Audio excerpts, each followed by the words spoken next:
श्रीराम जय राम जय जय राम। नमस्कार। आज दिनांक 25 नोव्हेंबर। आजचा विषय आहे विषय वासना इत्यादी सोडून भगवंताला शरण जावे। भगवंताचे अस्तित्व जिथे पाहावे तिथे आहे। भगवंताचे मर्म ओळखायला मी कसे वागावे हे प्रथम पाहावे। भगवंत आहे की नाही हे जाणण्याकरता आपल्याला बुद्धी दिली आहे। भगवंत निश्चित आहे हे काहींना अनुभवाने कळले। आपण त्यांचे आप्तवाक्य प्रमाण मानले। भगवंताचे अस्तित्व जर निश्चित आहे तर त्याची ओळख तरी कशी करून घ्यावी। बीजगणितामध्ये उदाहरण सोडविताना एक अज्ञात क्ष घ्यावा लागतो। उदाहरणाचे उत्तर येईपर्यंत त्या क्षची खरी किंमत काय आहे हे आपल्याला कळत नाही, पण तो घेतल्याशिवाय चालत नाही। त्याप्रमाणे जीवनाचे कोडे सोडवण्यासाठी आज अज्ञात असा भगवंत आपल्याला गृहीत धरलाच पाहिजे। त्या भगवंताचे खरे स्वरूप जीवनाचे कोडे सुटेल त्यावेळी आपल्याला कळेल। खरोखर जन्म मरणापासून मुक्त होण्याचा मार्ग जो आपल्याला दाखवतो तो खरा आप्त।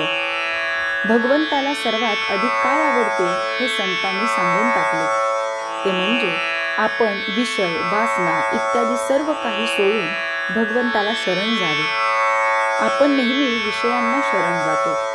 भगवंताला जो शरण गेला त्याला जगाची भीतीच नाही उरत। सर्व चमत्कार करता येतात, पण भगवंताला शरण जाणे फार कठीण आहे। आपण जिना चढतो ते जिन्यासाठी नसून वरच्या मजल्यावर जाण्यासाठी असते। वरच्या जिन्यावर जाणे हे साध्य असून जिना हे त्याचे साधन आहे। त्याप्रमाणे तीर्थयात्रा, व्रते, नेमधर्म ही साधने असून परमेश्वर प्राप्ती हे आपले साध्य आहे। पण परमेश्वर प्राप्ती बाजूलाच राहिली आणि आपण साधनालाच घट्ट धरून बसलो आहोत। याला काय करावे? मूळ भगवंत हा निर्गुण, निराकार आणि अव्यक्त आहे, पण मनुष्य त्याला आपल्या कल्पनेमध्ये आणतो। आपल्या ठिकाणी असणारे गुण पूर्णत्वाने त्या भगवंताच्या ठिकाणी आहेत अशी आपण कल्पना करतो। याचा अर्थ असा की आपण प्रथम भगवंताला जडामध्ये पाहतो आणि मग त्याच्या नामाकडे जातो। भगवंताने केलेली ही सृष्टी आहे, तशीच सर्व जरूर आहे। तिच्यामध्ये बदल करायला नको, बदल आपल्यामध्ये करायला हवा। आपले सगळे जीवन जर भगवंताच्या हातामध्ये आहे तर मग जीवनातल्या सर्व घडामोडी त्याच्याच हातात आहेत, यात शंका कोणती? झाडाच्या मुळांना पाणी घातले की त्याच्या सर्व भागांना ते पोहोचते, तसे भगवंताचा विसर पडू न दिला म्हणजे सर्व काही बरोबर होते। भगवंत हवासा वाटणे यामध्येच सर्व मर्म आहे। आत्मा हा समुद्रासारखा आहे, त्याचा अगदी लहान थेंब त्याप्रमाणे हा जीव आहे।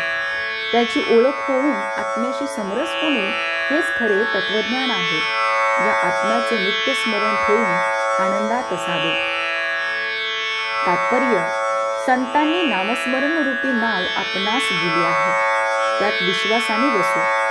संत कर्णधार आहेत, ते आपणास पैलपार मिळतील। श्रीराम जय राम जय जय राम।